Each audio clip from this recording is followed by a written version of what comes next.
3 মাস পরে আজকে হুজুর ছুটি পাইছে আর সেই দিন আপনি মরছেন। হুজুর ব্যাগ ব্যাগ রেডি হচ্ছে বাড়ি যাবে, এর মধ্যে আপনার ছেলে এসে হুজুর জানাজাটা পড়াই দিয়ে যাবে। হুজুর রাগে রেগে পথ পথ করতেছে, শয়তান পাইছে তাকে জ্বালাইছে, মরিও জ্বালালো। আবার ছুটির দিন বসে মূর্তি আর দিন পালো না, ব্যাগটা চালিয়ে ফেলাইতে বিনিয়োজতি বসে রয়েছে। এর মধ্যে জানাজা দাঁড়ায় গেছে কাতার দিয়ে, হুজুর ইমাম দাঁড়াইছে, ব্যাগ ব্যাগ নিয়েই গেছে, গাড়ি আসবে উঠে যাবে বরিশাল রোডে। আল্লাহ, এর মধ্যে ট্রাকে হরেন দিয়েছে, হুজুর মনে আছে গাড়ি চলে আসে, তকবির 3 দিয়ে সালাম ফিরে দিয়েছে। সবাইকে হুজুর তকবির 3 হয়েছে, তোর আর একটা দিয়ে না, আমার গাড়ি চালিয়ে দিল। পরের বাপের জানাজা তকবির 2 কম হলেও কিছু আসে যায় না। নিজের বাপের জানাজা আমার মাদ্রাসা শাইখুল হাদিস আব্দুল মমিন খান সাহেব, উনি এই গত বছর না এই বছর শুরুতে রমজানের পরে উমরায় যাবে, একেবারে বিমানে 1 পা উঠে গেছে, আর 1 পা সিঁড়ির পর রয়েছে। এই সময় বাড়িতে ফোন গেছে, আব্বা বাসে কিনা বলা যায় না, ওইতে পাও ফিরে নিয়েছে, টিকিট ক্যান্সেল, ভিসা ক্যান্সেল, সব বাদ দিয়ে চলে গেছে। নিজের বাপ, এজন্য বিমান টিকিট ফেল, আর পরের বাপ তকবির একটা কম বাস ছাড়িয়ে দিচ্ছে, তোরা দিয়ে না। আপনি একটু নিজের একটা ইমাম বানান তো, নিজের একটা ইমাম বানান, একটু নিয়ত করেন তো, আমার ফ্যামিলিতে একটা ইমাম বানাবো কিনা কিনা। মনের থেকে আমার জানাজার ইমাম আমার নাতি হবে, আমার পোতা হবে, আমার ছেলে হবে, আমার আপন কেউ হবে, রাজি আছেন না ইনশাআল্লাহ? এত মানুষের ঘরে যদি একটা করে আলেম হয়, আমার আর ওয়াজ করা লাগবে না, এদেশের থেকে সমস্ত দুর্নীতি দূর হইতে বাধ্য হবে।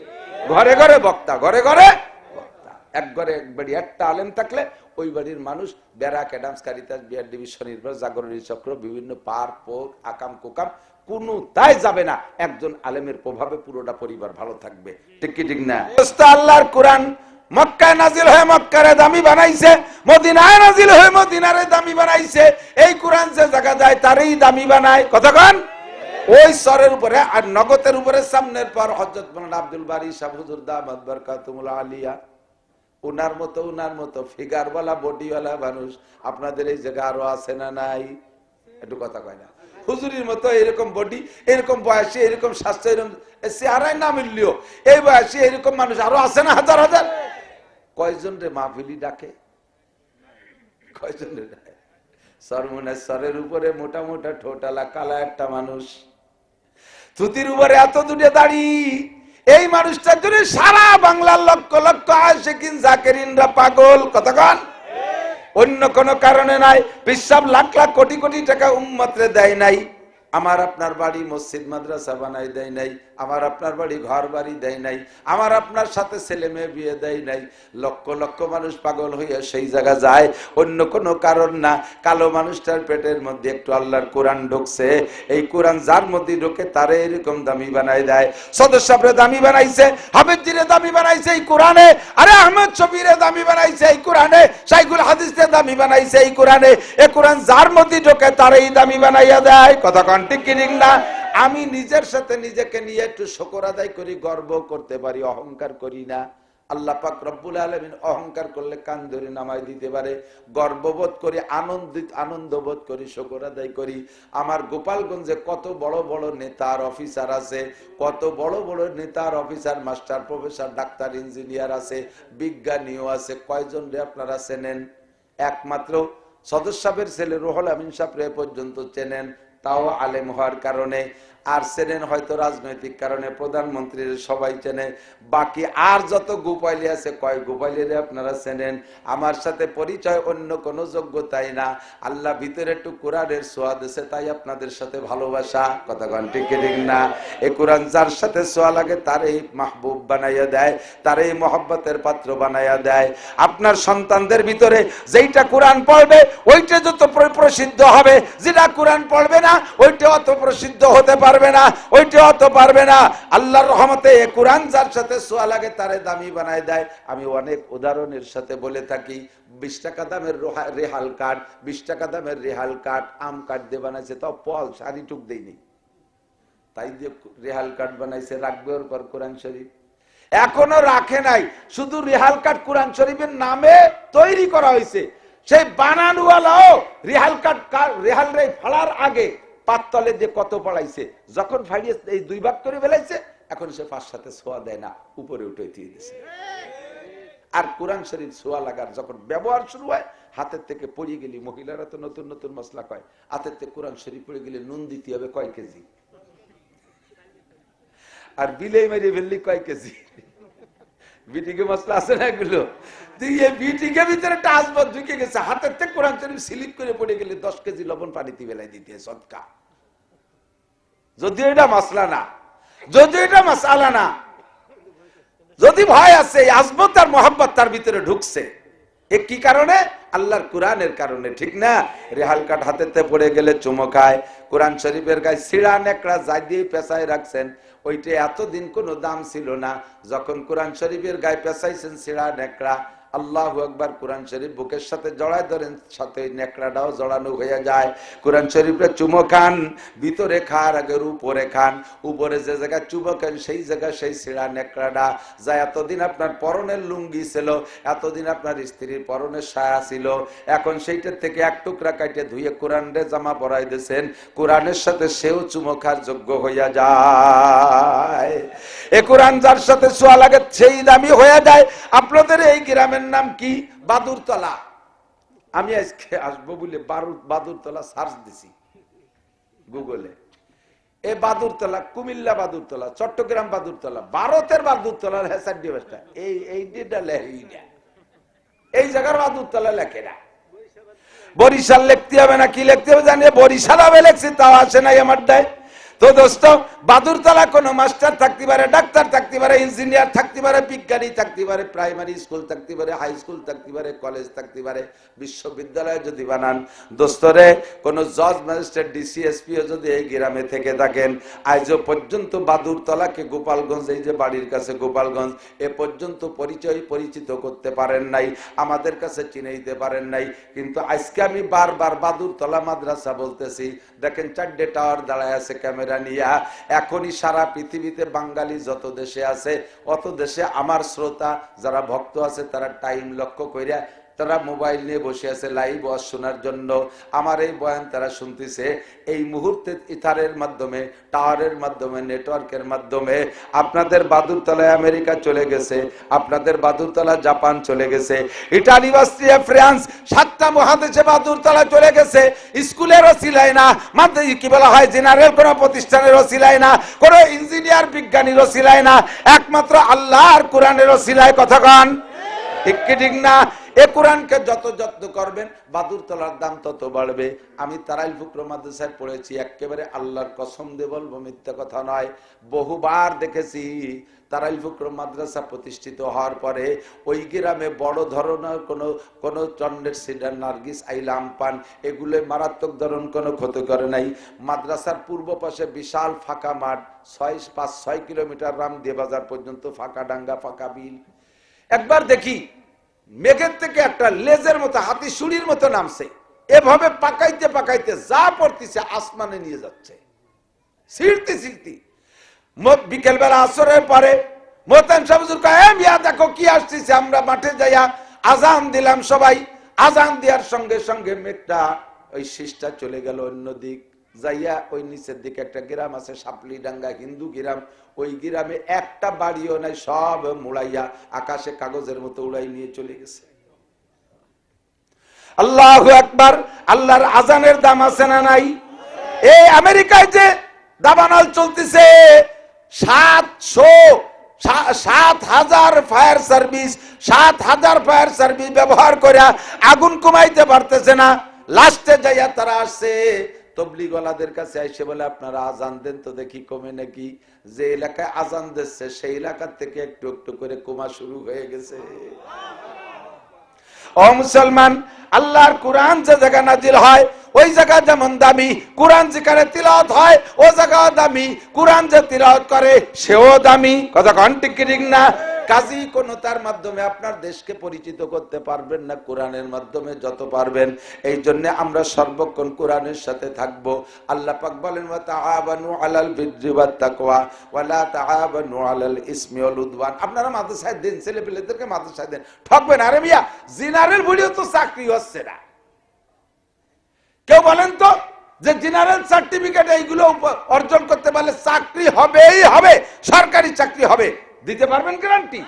হাজার হাজার লক্ষ লক্ষ ছেলে বস্তা ভরে সার্টিফিকেট নিয়ে ফিটি বান দিয়া ওই খেজুর গাছ কাটা কাশিকে ঠুঙ্গি যেমন পিছনে বান্ধে ওইরকম ব্যাগ হয়েছে পিছনে ঝুলানো ব্যাগ, এই ঠুঙ্গি বইরে সার্টিফিকেট নিয়ে এ জায়গা দাঁড়ায় ও জায়গা দাঁড়ায় মুখুসরি ঘুরিয়ে বেড়েছে, কেউ নয় না, কোন জায়গায় সিল খায় না।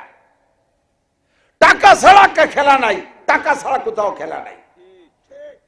জেনারেল সার্টিফিকেট অর্জন করিও চাকরি হয় না, এ হরিও চাকরি হয় না। বাকি অপরে দুনিয়ায় কিছুদিন সুখে থাকা যায়, আর এ পড়লে দুনিয়া আখেরাত সব জায়গায় সুখে থাকা যায়, সব জায়গায় সম্মানে থাকা যায়। আপনি একজন বড় হাফেজের আব্বা হন, এই যে হাফেজ তাকরিমের বাপের সাথে বাংলাদেশের বড়রা অধিকাংশ যে সাক্ষাৎ করছে, আপনি এমন সন্তান জন্ম দিয়েছেন। মুয়াজের বাপমার সাথে সাক্ষাতে আসে, ও দোস্ত আপনার ছেলে যত বড় রেজাল্ট করে আসুক, কয়জন হয়েছে আপনার সাথে মুসাফা করতে? কয়জন হয়েছে? বিশ্ব রেকর্ড করা ক্রিকেটার, তাকে বাড়ি কয়জন যায়? ওই যায় যা তো পাঙ্কু ফুঙ্কুরা কিছু যায়, জাতের মানুষ একটাও যায় না, ঠিক কিনা? আপনি একজন হক্কারি আলেমের আব্বা হবেন, আপনার ছেলে ওয়াজ করতে যাবে, আপনি পাশে বসবেন, মিষ্টিতে নামার আগে বলবে আমার আব্বাজি আমার সাথে আসছে, দেখবেন আপনার ছেলের সাথে আপনি মুসাফা ঠেলায় আপনার হাত খুলে যাবে, পাগল হয়ে যাবেন। এই সম্মান দুনিয়াও আখেরাতে। নবী পাক বলেন উলবিসা ওয়ালিদাহু তাজা ইয়াউমাল কিয়ামা, হাফেজে কোরআনের আব্বা মার মাথায় নূরের পাগড়ি আল্লাহ তাআলা ফেরেশতার মাধ্যমে পরাই দিবেন। কোন সুবহানাল্লাহ। মতির মেম্বারে বসাবেন। আরে বাবা দুনিয়ায় বুঝতে পারতেছি না, দুনিয়ায় বুঝতে পারতেছি। আমি নিজে কোরআন পড়ে জিতছি, ঠগি নেই। কারণ যে কথা আমি আগেই বলছি, গোপালগঞ্জের কোন অফিসাররা অত চেনে না আমারে যত চেনে। তাহলে কোরআন না পড়লে তো আমি এই পরিচিতি পাইতাম না, এই ভালোবাসা পাইতাম না। বিশ্বের যে কোনো এয়ারপোর্টে নামলে ও দেশে অবশ্যই বাঙালি কিছু না কিছু যাই চাকরি বাকরি, আমার চা পান কিনে খাওয়া লাগে না, সব ফিরিয়ে গেছে পাইয়ে তারা মহব্বত করতে তাহলে তাকে চেনে সবাই। কাজে আমি ঠগি নেই বিদায় আমার ছেলে মেয়ের আমি ঠকতে দেবো না, নিয়ত করছি। 5টা হাফেজ হয়ে গেছে আলহামদুলিল্লাহ, 4 ছেলে 1 মেয়ে হাফেজ হয়ে গেছে আলহামদুলিল্লাহ, কিতাব পড়তেছে, মৌলানা হবে। শুধু একটা মেয়ে, ছোট মেয়েটা বাকি আছে, সেও হাফেজ হয়ে যাবে ইনশাআল্লাহ, আল্লাহ যদি কবুল করে। আপনি একটা হাফেজের আব্বা হওয়ার চেষ্টা করেন। সর্বোপরি কথা হলো, আমি যদি এখন মারা যাই, আমার জানাজার ইমামতি করবে আমার ছেলে হাফেজ মৌলানা। আপনার জানাজার ইমামতি কে করবে? মসজিদের ইমাম সাহেব, বাড়াইটি হুজুর। আর হুজুরি যদি সেদিন ছুটির দিন হয়, তাহলে তো জানাজা পড়বে, তা তো পড়বেই, ওজু ছাড়া মারি দিয়ে এটি চলে যাবে। আল্লাহ, হুজুর 3 মাস পরে আজকে হুজুর ছুটি পাইছে, আর সেই দিন আপনি মরছেন। হুজুর ব্যাগ ব্যাগ রেডি হচ্ছে, বাড়ি যাবে, এর মধ্যে আপনার ছেলে এসে হুজুর জানাজাটা পড়াই দিয়ে যাবে। হুজুর রাগে রেগে ফত ফত করতেছে, শয়তান পাইছে তাকে জ্বালাইছে, মরিও জ্বালালো। আবার ছুটির দিন বসে, মূর্তি আর দিন পালো না, ব্যাগটা চালিয়ে ফেলাইতে বিনিয়োজতি বসে রয়েছে। এর মধ্যে জানাজা দাঁড়ায় গেছে কাতার দিয়ে, হুজুর ইমাম দাঁড়াইছে, ব্যাগ বগ নিয়েই গেছে, গাড়ি আসবে উঠে যাবে বরিশাল রোডে। আল্লাহ, এর মধ্যে ট্রাকে হরেন দিয়েছে, হুজুর মনে হচ্ছে গাড়ি চলে আসে, তকবির 3 দিয়ে সালাম ফিরে দিয়েছে। সবাইকে হুজুর তকবির 3 হয়েছে, তোর আর একটা দিয়ে আমার গাড়ি ছেড়ে দিল। পরের বাপের জানাজা তকবির 2 কম হলেও কিছু আসে যায় না। নিজের বাপের জানাজা আমার মাদ্রাসা শাইখুল হাদিস আব্দুল মমিন খান সাহেব, উনি এই গত বছর না এই বছর শুরুতে রমজানের পরে উমরায় যাবে, একেবারে বিমানে 1 পা উঠে গেছে, আর 1 পা সিঁড়ির পর রয়েছে। এই সময় বাড়িতে ফোন গেছে, আব্বা বাসে কিনা বলা যায় না, ওইতে পাও ফিরে নিয়েছে, টিকিট ক্যান্সেল, ভিসা ক্যান্সেল, সব বাদ দিয়ে চলে এসেছে। নিজের বাপ, এজন্য বিমান টিকিট ফেল, আর পরের বাপ তকবির একটা কম বাস ছেড়ে দিয়েছে, তোরা দিয়ে না। আপনি একটু নিজের একটা ইমাম বানান তো, নিজের একটা ইমাম বানান, একটু নিয়ত করেন তো, আমার ফ্যামিলিতে একটা ইমাম বানাবো কিনা কিনা। মনের থেকে আমার জানাজার ইমাম আমার নাতি হবে, আমার পোতা হবে, আমার ছেলে হবে, আমার আপন কেউ হবে। রাজি আছেন না ইনশাআল্লাহ? এত মানুষের ঘরে যদি একটা করে আলেম হয়, আমার আর ওয়াজ করা লাগবে না, এদেশের থেকে সমস্ত দুর্নীতি দূর হইতে বাধ্য হবে। ঘরে ঘরে বক্তা, ঘরে ঘরে বক্তা, এক ঘরে একবারই একটা আলেম থাকলে ওই বাড়ির মানুষ BRAC, Adams, Caritas, BR division, Jagorani Chakra, বিভিন্ন পার্ক পোক, আকাম কোকাম কোনো তাই যাবে না। একজন আলেমের প্রভাবে পুরোটা পরিবার ভালো থাকবে, ঠিক কি ঠিক না? আর এই প্রতিষ্ঠানকে নিজের মনে করে জানবেন। আল্লাহ পাক বলেন তাআওয়ানু আলাল বিররি ওয়াত তাকওয়া ওয়ালা তাআওয়ানু আলাল ইসমি ওয়াল উদওয়ান। প্রত্যেকে ভালো কাজে একে অপরকে সাহায্য কেউ করবে না। এই ছাত্র করবে না, কিন্তু আটা দিয়া দিয়া ভাব টেকতেছো তোমার এই কালা কোটালা। বসো 2-3 মিনিট, আমি তার সাথে ব্যস্ত, আমার অনেক সময়ের সংক্ষেপ রয়েছে আজকে, এই জন্য বেশি কথা বাড়াচ্ছি না। তাআওয়ানু আলাল বিররি ওয়াত তাকওয়া, যতদিন বেঁচে আছেন অতদিন যা করতেছেন করতেছেন। এদিক তাকান, কোন লোক সরকারি চাকরি করলে মাসে 50,000 টাকা বেতন পায়, ছেলে মেয়ে নিয়ে খেয়ে খেয়ে দিন কাটাচ্ছে, এর থেকে হয়তো কোনো পুঁজি বাড়তি রাখতে পারে না, সঞ্চয় করতে পারে না, সংসারে খরচ বেশি, 50,000 টাকায় লেগে যায়, খরচ হয়ে যাচ্ছে। তারপরে মনে মনে একটা শখ আছে, রিটায়ার্ডের সময় একবারে 50 লাখ পাবো, শেষমেশ তাই দিয়ে কিছু করে ধরে মারি ধরে খাবো, বুড়ো কাল পর্যন্ত দিয়ে মুছে খাবো, এভাবে একটা নিয়ত করে বসে দেয়। শেষে যে 50 লাখ টাকা দিলে যারা আছে উড়িয়ে বাদামিয়ে, বোঝেন তো, উড়িয়ে বাদামিয়ে, হিসেব নিকেশ নাই, আর সেই ধমাধম করে ভালো ভালো কিনে টিনিয়ে খাইয়ে দিয়ে কয় জায়গা বিয়েতে মোটা মোটা হাতিয়া দিয়েছে, শেষে পরে টঙ্গে ওঠে একখান অটো, পরের কাছে বাড়ায় নি, তাই চালাই বেড়ায় বুড়ো কালে। অথচ যদি আছে দুর্বলায়, তাহলে ওই রাস্তায় থাল পাইতে বসে যায়, বিক্রি খয়রাত করে বেড়ালে। আর যদি সচেতন হয় তাহলে কি করে, 50 লাখ টাকা পাইছে, 25 লাখ টাকা দিয়ে একটু ফরওয়ার্ড পেলেছে, 3% জমি কিনছে, 25 লাখ টাকা দিয়ে 3% জমি কিনে আর 25 লাখ টাকা দিয়ে 3 ইউনিটের একটা বাসা বাড়ি বানাই দিয়েছে, 3 শেড অল করা ঘর, যে ছোট মোটো 3টে পরিবার থাকতে পারে, 3×10 = 30,000 টাকা ভাড়া। এই 30,000 টাকা যদি মাসে মাসে আসে, বুড়োর আর চিনতে নাই, ছেলে পেলেরা কামাইরে না খালিও মরণকাল পর্যন্ত ভাড়া দিয়ে খেয়ে বেচতে পারবো। এরা হলো সচেতন, এরা কি হুজুর বলেছেন কাইয়েস, এরা হলো চালাক, হুঁশিয়ার, জ্ঞানী। আপনারও জিন্দেগিতে যা নামাজ কালাম পড়তেছেন, এর বিনিময়ে আল্লাহ আপনার খাওয়াচ্ছে। এটা দুনিয়ার এই ইবাদতের মাধ্যমে যে ইনকামটা হচ্ছে, এটা খেয়ে দিয়ে শেষ করতেছেন, কিন্তু আপনি অনাদি অনন্তকাল জান্নাতে থাকবেন। শেষে যে দিনগুলো আপনার সামনে আসতেছে, এই দিনগুলো আপনি কি দিয়ে খাবেন, কি দিয়ে চলবেন, এর জন্য আপনি একটা ইনকাম সোর্স খুলে রেখে যান। 3 ইউনিটের একটা বিল্ডিং আপনি করে যান। নবী পাক বলেন, ইজা মাতাল ইনসান ইনকাতা আনহু আমালুহু ইল্লা মিন সালাসা, মানুষ মারা গেলে সব আমলের দরজা বন্ধ হয়ে যায়, 3টে ইউনিট থেকে ভাড়া আসতে থাকে। কয়টা ইউনিট? 3টে ইউনিট। 1 নম্বরে সাদকায়ে জারিয়া, 2 নম্বরে ইলমিন ইউনতাফাউ বিহি, দ্বীনি ইলম শিক্ষা দিয়ে যাবেন, 3 নম্বরে ওয়ালাদিন সালিহিন ইয়াদউলা, নেক সন্তান কবরের কাছে যে কোনো জায়গাতে ভালো কাজ করবে, আব্বা কবরে বসে নেকি পাবে, মা কবরে বসে নেকি পাবে। তো সন্তানও রেখে যাব, এলেম আমার নাই, রেখে যেতে পারলেন না, কিন্তু 2টি আপনি পারতেছেন, কমপক্ষে 2 ইউনিট আপনি করতে পারতেছেন, বাকি 3 নম্বর ইউনিটও হয়ে যাবে। আপনি যদি দ্বীনি ইলমের মারকাজে কিছু রেখে যান, এটা আপনার ইলম রাখার মধ্যে হয়ে যাবে, এটা আপনার ইলম রাখার ইউনিট খোলা হয়ে যাবে। 1 নম্বরে সাদকায়ে জারিয়া। কাজী মরণ কাল পর্যন্ত যতদিন বেঁচে থাকি, আমি একটা সিদ্ধান্ত নেই, নবী পাক বলেন, মান তাশাব্বাহা বিকওমিন ফাহুয়া মিনহুম, যার সাথে যার মিল হবে তার সাথে তার হাসর হবে।